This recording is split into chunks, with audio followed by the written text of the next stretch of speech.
Claudia Bomediano, and I'm here to discuss with you about lexical approach. So what is lexical approach? It refers to one derived from the belief that the building blocks of language learning and communication are not grammar, functions, notions, or some other unit of planning and teaching, but lexes, that is, words and particularly multi-word combinations. It means that language is not actually made up of the traditional grammar and vocabulary. Instead, it is made up of three set of words or chunks. Since we are talking about words, let us get familiar with these terms. We have units and also chunks. As I said a while ago, language in the notion of lexical approach is not about grammar or functions. Rather, it is about words, units of words, and chunks, such as collocations and fixed phrases. Lexical approach is like piecing together a puzzle. It is a matter of combining and understanding morphemes in order to be able to construct sentences that follows the grammar. In order to be able to create, to construct meaningful thoughts and ideas, there is a need to understand the structure of words first before being able to use it in a sentence. So somehow, when we say lexical approach, it's understanding the lexis in order to be able to construct sentences the better way. So now, there are actually these many units, many words that are used in a day-to-day basis, and these are what we call multi-word units. There are many categories of this. We have binomials, trinomials, idioms, and I'm pretty sure we are familiar with this when we say bi, combination of two, tri, three, and idioms. It has deeper meaning. Here are some examples of this. We have, for binomials, we have clean and tidy, back to front. We also have trinomials, cool, calm, and collected. And then we also have idioms, dead drunk, to run up a bill. We also have compounds, proverbs, exclamations. Example of compound is fast forward. We also have a proverb, too many cooks spoil broth. Exclamations, we have, you must be kidding. So we use this daily in our conversations when we converse to our friends or when our learners would try to talk to their classmates or peers or friends. We also have similes and connectives. Example of a simile, as old as the hills. No? When you say simile, it is comparing two things using as or like figurative speech. We also have connectives, like finally, to conclude. And now we also have social routine formulae and discourse markers. Example for social routine formulae is nice to meet you. And also we have discourse markers like on the other hand. Now, the theory of learning, specifically Michael Lewis's accounts on the lexical approach. He said, encountering new learning items on several occasions is necessary but sufficient condition for learning to occur. Noticing lexical chunks or collocations is a necessary but not sufficient condition for input to become intake. Mind-boggling. Now, have you heard of the line, out with the old, in with the new? I think Lewis has a different view because if we analyze his accounts, we would see that he believes that several encounters with new or fresh learning materials or approaches is or are a required but not exclusive requirement for learning to take place. Now, let us identify the types of teaching and learning activities that we can use in our English class. First, we have awareness activities. This activity is more on noticing of chunks. For example, we are going to present words to our learners. Example, the words predict and forecast.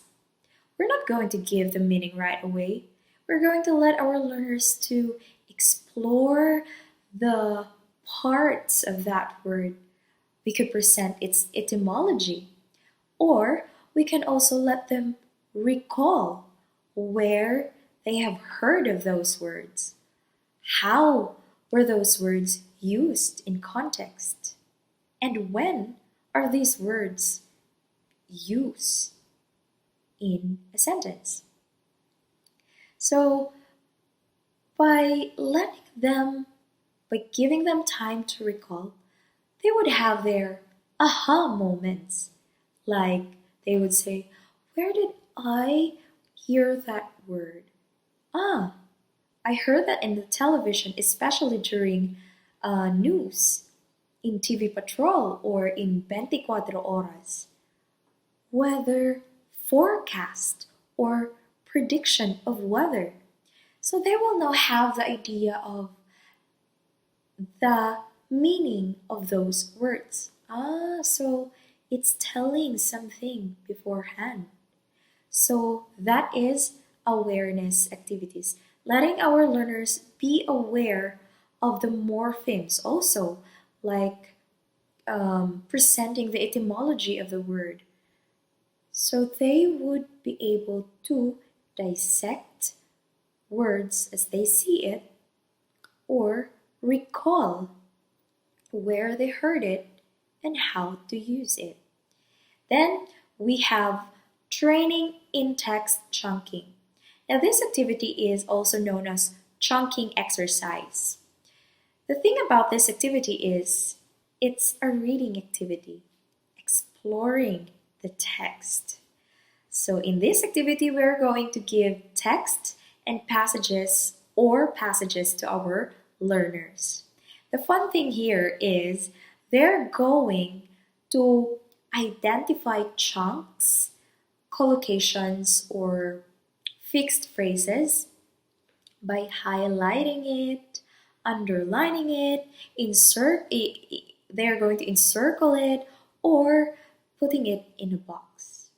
So by that, we would be able to identify or determine whether they are aware.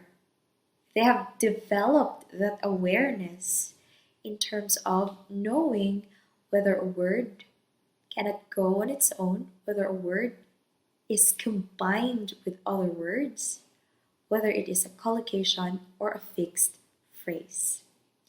And we also have memory enhancing activities. Now, this one is quite crucial because it is on elaboration. Elaborate what?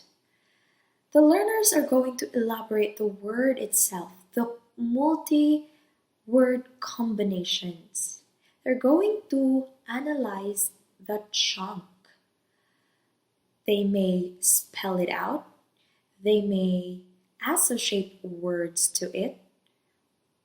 And that is by elaborating that particular collocation or fixed phrases.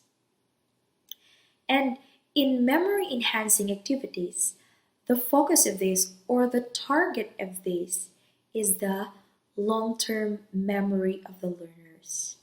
Can they remember, can they recall those collocations and fixed phrases that they have found in the text during training in text chunking? Are they aware of what it means, how it is spelled out, or what words they can associate to it?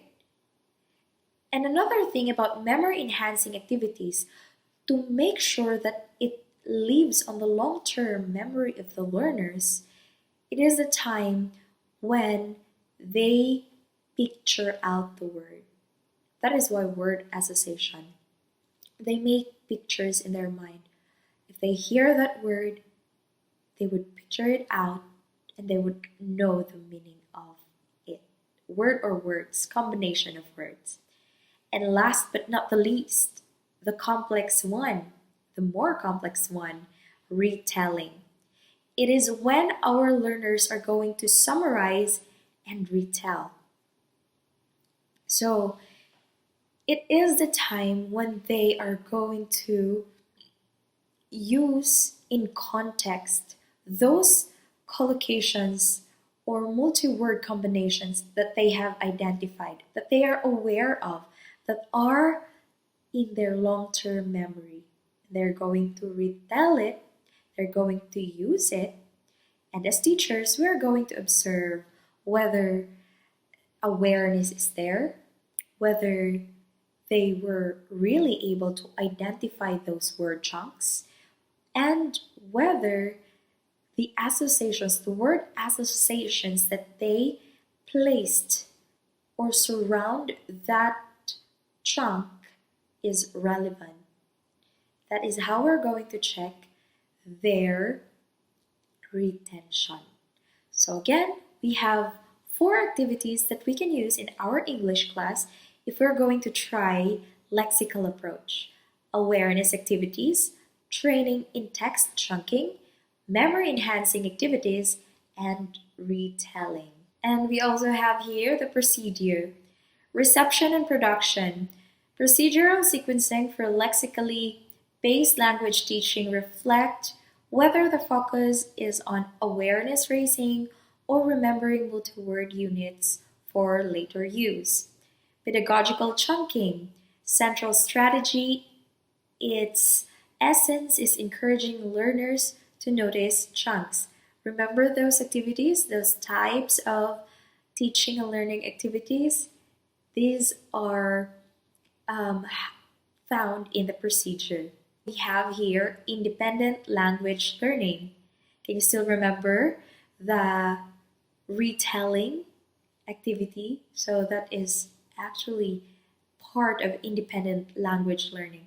The learning of collocations is one aspect of language development where learners can do by themselves through noticing and recording. So they summarize it, they retell it. More on procedure in lexical approach, teaching individual collocations, making students aware of collocation, extending what students already know by adding knowledge of collocation restrictions to known vocabulary, and storing collocations through encouraging students to keep a lexical notebook. So these are suggested procedures that we can apply in our English class. That only those, we do not limit ourselves to those 4 activities presented a while ago. So we could also let them keep a lexical notebook. So for example, they're going to journal, on this day I learned this word, I encountered this word, and then let them provide meaning to it and also use it in a sentence. So it will develop a routine in our learners, and someday that routine would become their virtue, and that would help them really improve their language and communication. So I hope you learned something from the discussion, and I also hope that you will use those activities in your English class. So I will leave you with this quote by Michael Lewis.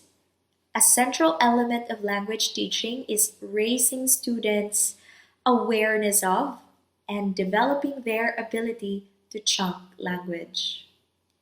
It means that as teachers, let us allow our students, our learners, to take baby steps, to take small steps, instead of letting them dive right away to the rules of grammars, to the structure of language. Let us give them some time to understand the parts of the word, lexes, or the chunks. Thank you very much.